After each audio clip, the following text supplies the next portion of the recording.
The very word secrecy is repugnant in a free and open society, and we are, as a people, inherently and historically opposed to secret societies, to secret oaths, and to secret proceedings.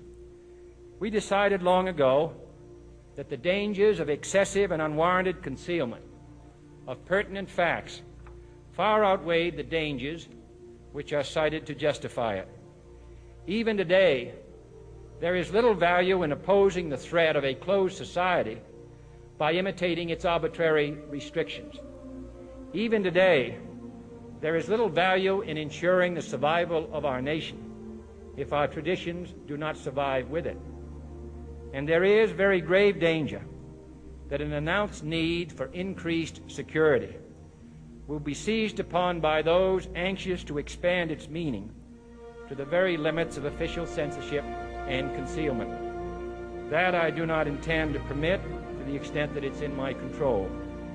And no official of my administration, whether his rank is high or low, civilian or military, should interpret my words here tonight as an excuse to censor the news, to stifle dissent, to cover up our mistakes, or to withhold from the press and the public the facts they deserve to know.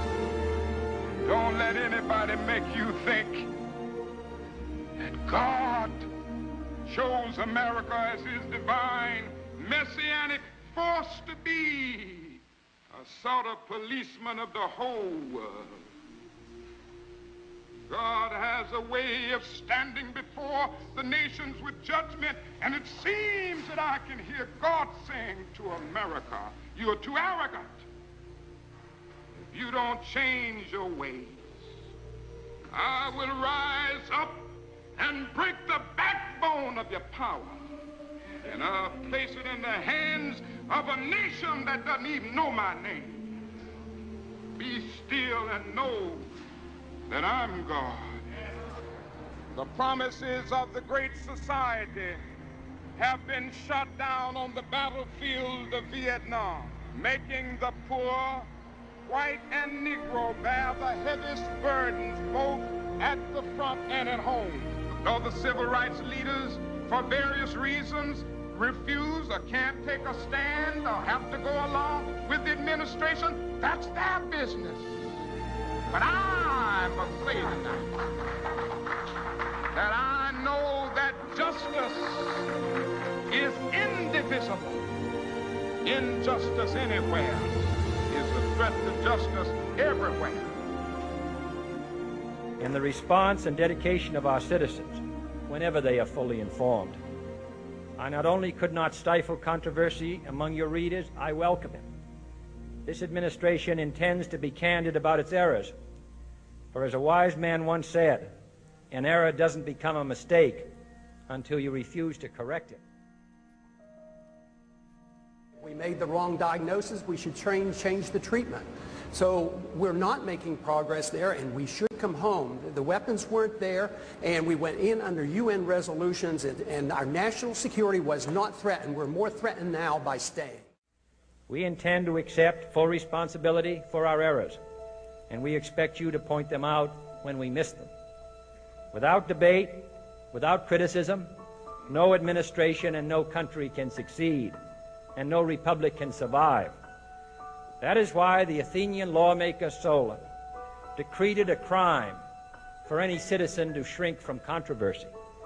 And that is why our press was protected by the First Amendment, the only business in America specifically protected by the Constitution, not primarily to amuse and entertain, not to emphasize the trivial and the sentimental, not to simply give the public what it wants, but to inform, to arouse, to reflect, to state our dangers and our opportunities, to indicate our crises and our choices, to lead, mold, educate, and sometimes even anger public opinion. This means greater coverage and analysis of international news, for it is no longer far away and foreign, but close at hand and local. It means greater attention to improved understanding of the news, as well as improved transmission. And it means, finally, that government at all levels must meet its obligation to provide you with the fullest possible information outside the narrowest limits of national security. And so it is to the printing press, to the recorder of man's deeds, the keeper of his conscience, the courier of his news, that we look for strength and assistance, confident that with your help, man will be what he was born to be, free and independent, free and independent, free and independent, free and independent. I'm Ron Paul. I'm a congressman from Texas, serving in my 10th term. I am the champion of the Constitution. We now promote preemptive war. I do not believe that's part of the American tradition. We in the past have always declared war in the defense of our liberties or go to aid somebody.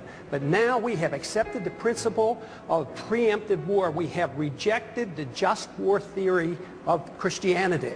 And now, tonight, we hear that we're not even willing to remove from the table a preemptive nuclear strike against the country that has done no harm to us directly and is no threat to our national security. I mean, we have to come to our senses about this issue of war and preemption and go back to traditions and our Constitution and defend our liberties and defend our rights, but not to think that we can change the world by force of arms and to start war.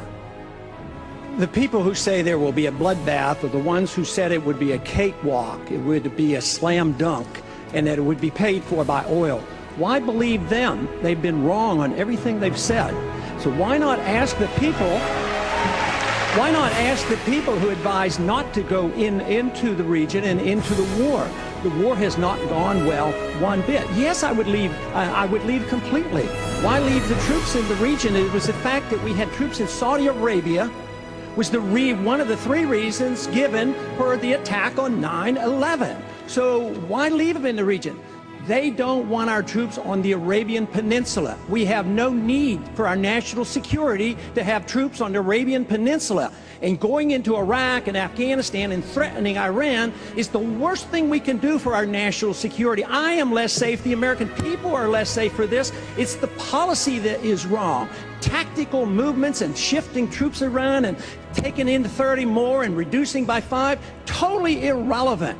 We need a new foreign policy that said we ought to mind our own business, bring our troops home, defend this country, defend our borders.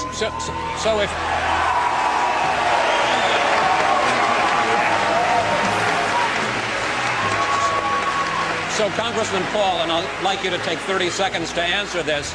You're basically saying that we should take our marching orders from Al-Qaeda. If they want us off the Arabian Peninsula, we should leave? No!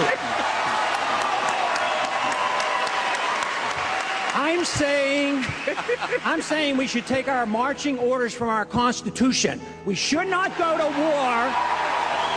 We should not go to war without a declaration. We should not go to war when it's an aggressive war. This is an aggressive invasion. We've committed the invasion of this war, and it's illegal under international law.